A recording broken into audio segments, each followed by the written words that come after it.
Okey, bertemu kembali bersama dengan saya untuk membincangkan berkenaan dengan apakah kaedah membaiki keadaan tanah yang telah rosak.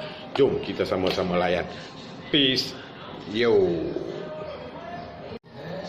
Okey, terlebih dahulu kita naklah mengetahui apakah yang dimaksudkan dengan memperbaiki. Memperbaiki merupakan satu proses menjadikan sesuatu yang telah rosak kembali kepada keadaan asal ataupun lebih baik. Okey, di sini terdapat 5 kaedah memperbaiki tanah yang telah rosak, iaitu yang pertama pemugaran, yang kedua pengapuran, yang ketiga penyaliran, yang keempat pengairan dan yang kelima adalah pembajaan.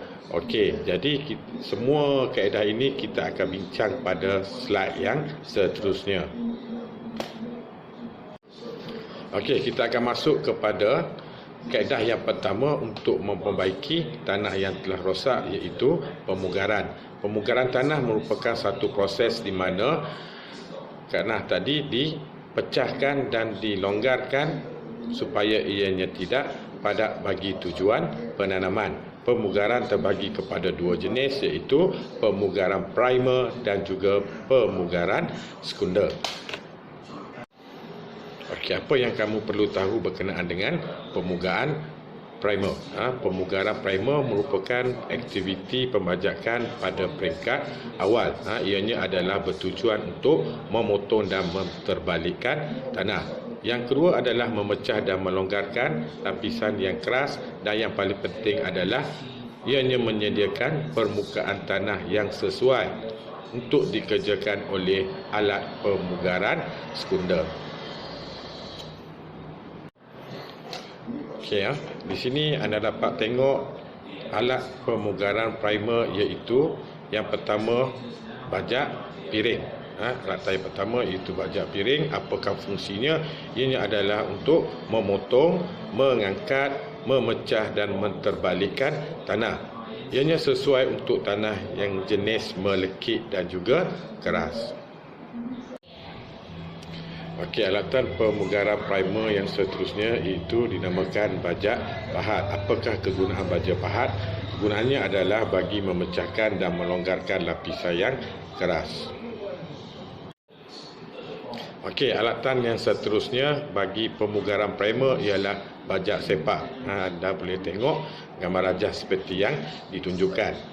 Okey, alatan bajak sepak ini adalah berfungsi sebagai memotong, mengangkat, memecah dan menterbalikkan tanah. Okey, selepas selesai sahaja pemugaran primer dilakukan, maka kita hendaklah melakukan pemugaran sekunder. Apakah dimaksudkan dengan pemugaran sekunder? Pemugaran sekunder merupakan aktiviti membajak pada peringkat akhir. Ianya dilakukan selepas pemugaran primer dilakukan, dan tujuannya adalah yang pertama menggemburkan tanah, yang kedua menghancurkan dan memusnahkan rupai, dan yang ketiga menggaulkan sisa tanaman dengan baja di dalam tanah. Okey, ini merupakan contoh alatan pemugaran sekunder, iaitu yang tunjukkan pada gambar rajah ini. Ini merupakan bajak putar. Bajak putar adalah berfungsi untuk memecah dan menghancurkan tanah.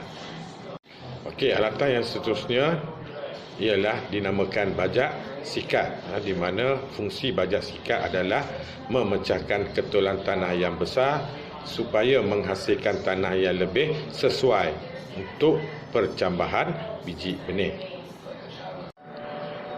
Okey, alatan pemugaran sekunder yang seterusnya dinamakan bajak pembatas. Ianya berfungsi untuk membuat batas dan alur di antara batas. Alatan pemugaran sekunder yang seterusnya iaitu bajak sisir, di mana ianya berfungsi sebagai menghancurkan tanah, mengeluarkan sisa rumpai, sisa tanaman dan juga akar kayu.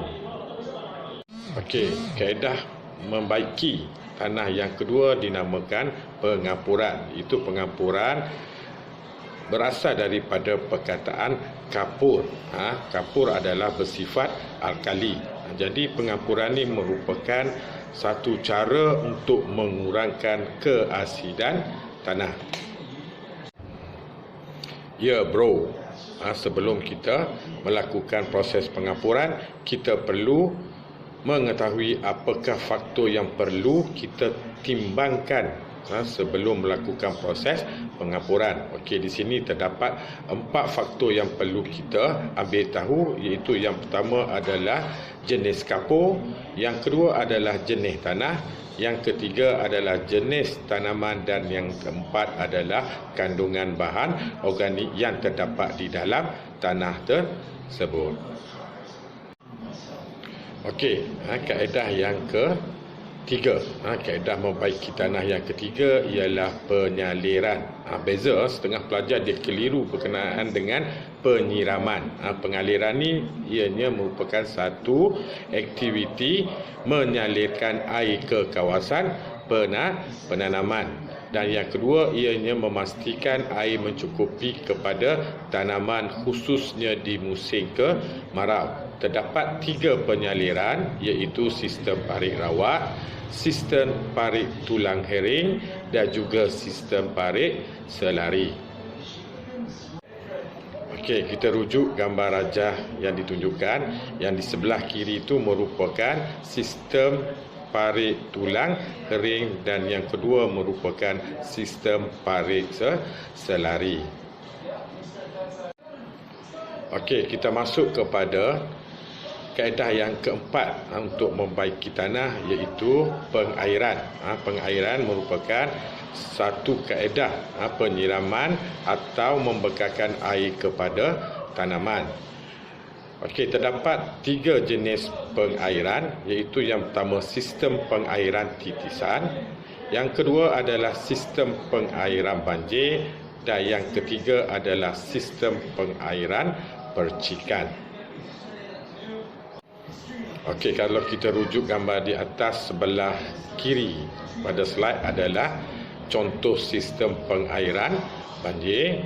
Yang kedua adalah yang di bawah tu adalah sistem pengairan percikan, dan yang sebelah kanan tu merupakan sistem pengairan titisan yang mana juga dikenali sebagai sistem fertigasi. Okey, kita akan masuk kepada kaedah yang ke-5. Kaedah membaiki tanah yang ke-5 iaitu pembajaan. Pembajaan merupakan aktiviti membekalkan nutrien kepada tanah bagi menyuburkan tanaman. Okey, semua faham? Okey, kalau faham sila buat latihan, dan kalau tak faham sila baca semula slide yang telah diberikan. Okey, kita jumpa lagi. Peace, yo.